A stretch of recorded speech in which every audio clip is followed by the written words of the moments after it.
Bonjour, je suis Pierre Paya. Aujourd'hui, je vous parle d'un casque unique. Il est français et il s'appelle l'Utopia.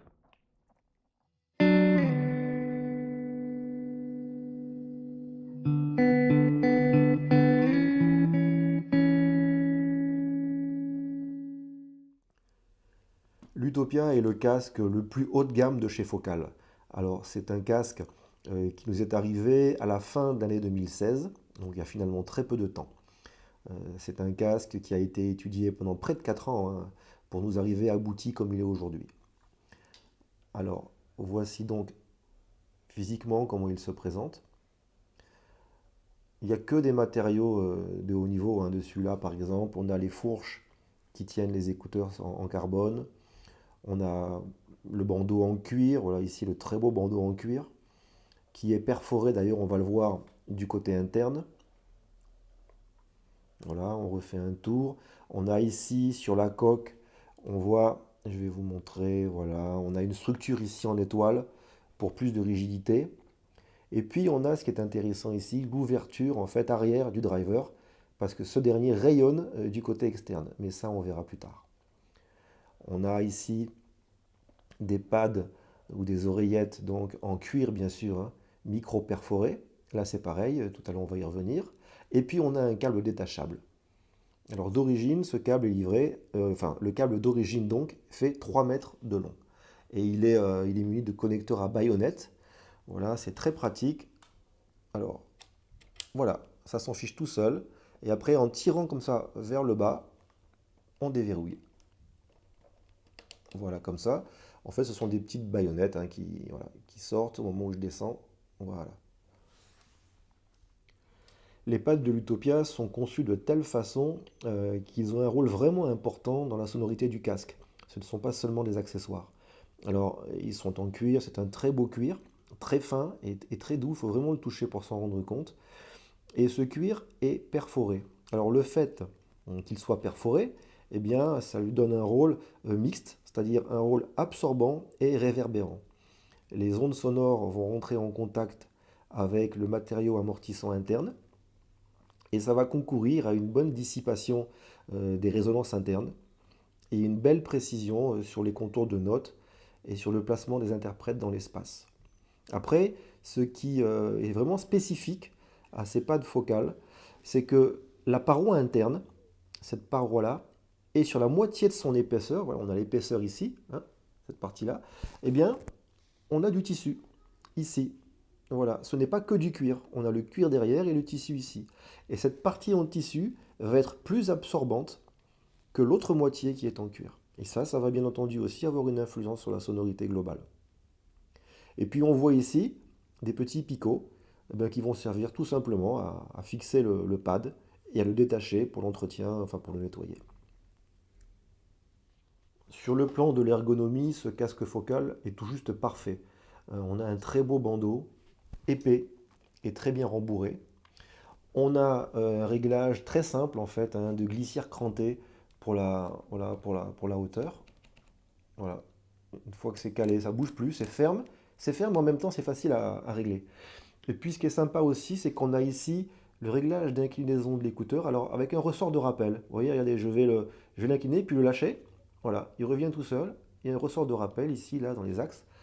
Et c'est tout simple, mais c'est très très efficace et le confort est parfait. Techniquement, l'Utopia est le casque aujourd'hui le plus abouti que l'on puisse trouver. Alors je suis très content, parce que c'est une marque française, Focal.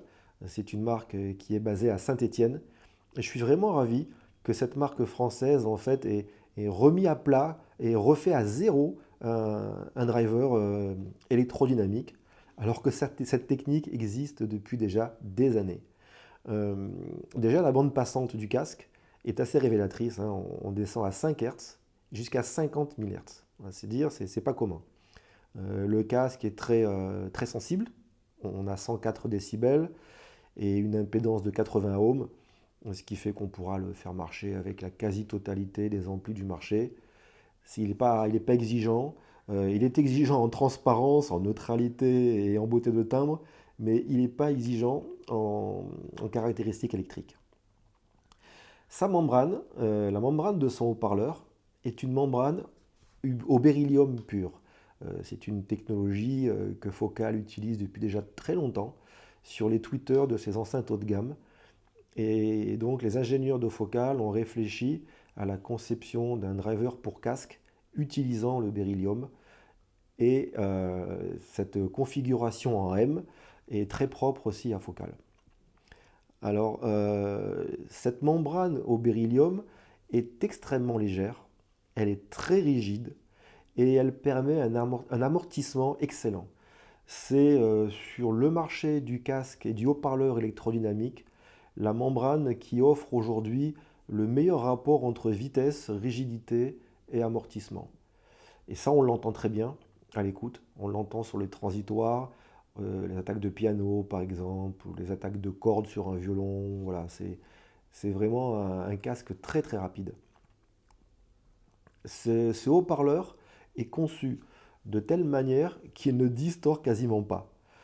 J'ai eu l'occasion d'avoir un échange, c'était en novembre dernier, je crois, à Paris, avec un des ingénieurs qui ont conçu ce driver. Et il est capable de monter à 120 dB de pression acoustique sans distordre. C'est un truc de fou. Sa bobine mobile, quant à elle, est la plus fine actuellement disponible. Alors, ce qu'il faut savoir au sujet de cette bobine mobile, c'est qu'elle est très spéciale.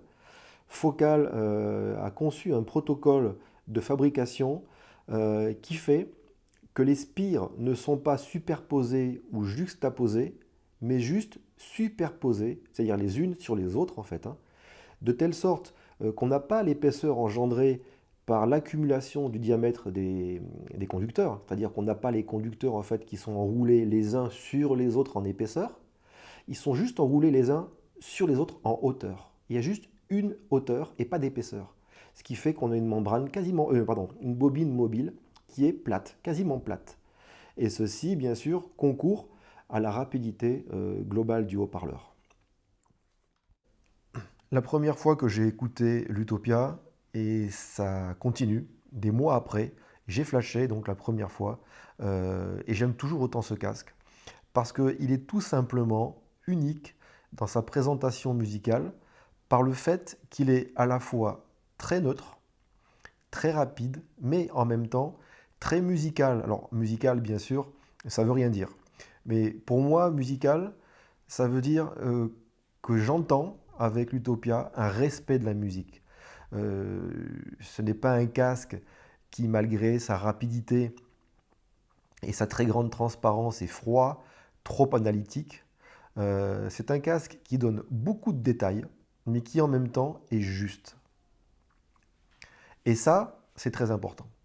Je ne suis pas un fan des éléments, entre guillemets, hi-fi, qui nous proposent une présentation qui est plus froide, plus analytique, plus désincarnée que la réalité. Alors, c'est pas que je vais beaucoup au concert, j'y vais pas souvent, mais j'y vais de temps en temps. Et les écoutes que je fais en live me surprennent toujours par la matité et la douceur des sons. Il est très rare, et c'est très curieux d'ailleurs, parce que c'est pareil pour les systèmes enceintes, il est très rare d'entendre des casques qui respectent en fait la musique telle qu'on l'entend au concert. Eh bien, l'Utopia fait partie de ces quelques rares produits qui me donnent cette impression. Je suis, et ça je l'ai déjà dit, souvent très sensible aux fréquences, aux médiums aigus. Et alors, l'aigu de l'Utopia est pour moi, et à ce jour, tout juste le plus beau, le plus neutre, le plus ouvert et à la fois le plus riche en harmonique. On peut trouver de très beaux aigus sur de très beaux casques, mais pas conjuguant toutes ces qualités à la fois. Les voix sont d'une neutralité exemplaire. Alors ça c'est pareil, peut-être que je me répète, mais des voix on en entend tous les jours, hein, c'est pas comme des instruments acoustiques. On peut supposer le timbre d'un violon, on peut supposer qu'il est juste, mais le fait d'entendre des voix toute la journée, même si c'est pas la voix qu'on entend là, dans l'enregistrement, eh bien ça nous permet quand même de pouvoir juger rapidement si le timbre est juste ou pas. Et sur l'Utopia, c'est confondant, quoi. C'est confondant de réalité. Après, le grave, alors le grave, c'est curieux, le grave de l'Utopia. C'est curieux parce que j'ai lu, j'ai entendu, pas par tout le monde, hein, mais par certaines personnes, que l'Utopia manquait de grave. Alors, à ça, tout de suite, je dis non. L'Utopia ne manque pas de grave, il descend très bas. Ce qu'il y a et ce qui nous trompe, c'est que contrairement à beaucoup de casques qui arrondissent, qui sont un peu gras, qui sont un peu enveloppants, l'Utopia est sec, très sec. Et une fois de plus, on revient à sa grande rapidité. Il est très rapide, il descend d'une manière fulgurante et tranchante. Et du coup, le grave, il ne nous donne pas l'impression de descendre très bas. Pourtant, il est là, mais voilà, il est dégraissé à souhait, précis et rapide. Et puis ça nous trompe, parce qu'on n'a pas l'habitude. En fait, le driver développé par Focal est tellement exceptionnel techniquement que ce casque me donne, en tout cas c'est ma perception personnelle, hein, me donne l'impression d'avoir une sonorité vraiment très spécifique et unique. Il y a des casques sur le marché qui peuvent voilà, se rapprocher de tel ou tel autre modèle. On peut dire tel casque ressemble un peu à tel autre. L'Utopia, non. L'Utopia est vraiment unique et c'est ce qui m'a fait flasher parce que je ne retrouve avec aucun modèle cette neutralité, cette transparence et cette capacité de s'adapter aux moindres changements faits dans le système.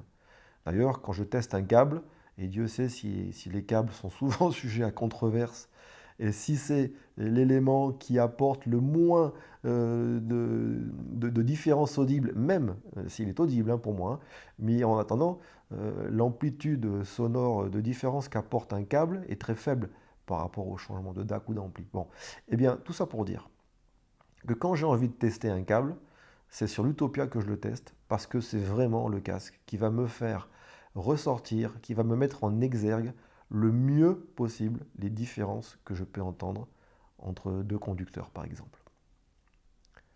D'une manière générale, voilà, l'Utopia, pour moi, c'est très simple. C'est neutralité, rapidité et justesse. Si à ça, j'ajoute le confort exceptionnel, la légèreté, la qualité de fabrication, ben voilà quoi, c'est un casque très haut de gamme qui fait partie du peloton de tête des 2 ou 3 meilleurs casques disponibles actuellement.